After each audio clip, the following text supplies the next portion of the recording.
өткөрүүгө мажбур боласызбы? Енді ол далалық жерде дұрыс айтасың, ондай да оқиғалар болды. Әсіресе осы қазір өрт қауіпті кезеңі көктем басталды, жаңбыр да жауады, найзағай да ойнайды. Ондай өмірімізде болды. Далалық өртке айналады.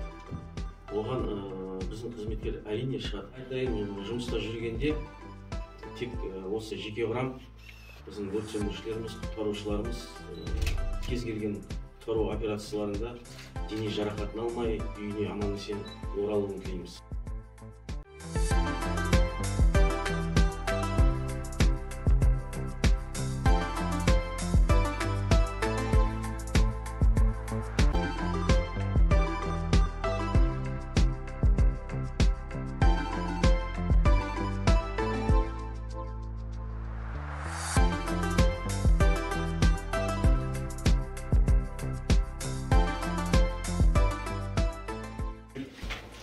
Тәжірибе алмасқан.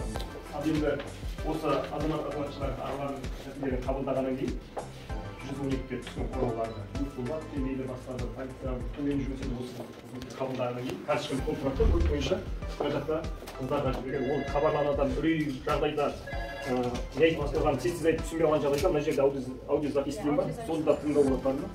Келгенде есікті ашып шығады. Түсініксіз болады.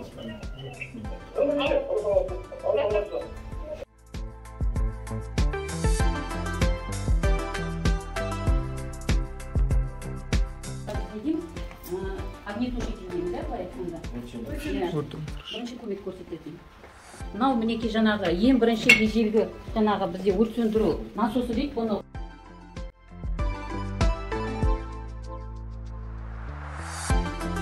Полковник мырза, номер 1 мамандырылған өрт сөндіру бөлімінің қызметкері күн тәртібі бойынша қызмет атқаруда.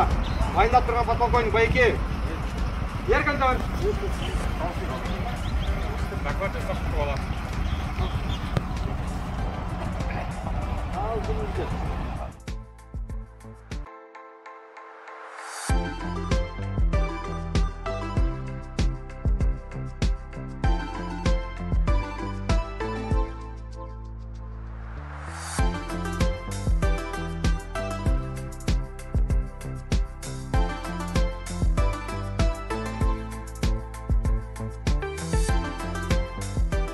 Қатқан жүрістер болатын болса, келіңіздер.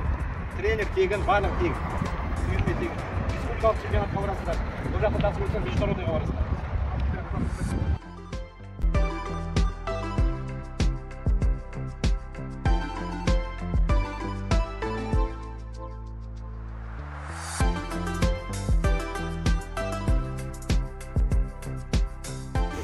Паника жасамау керек.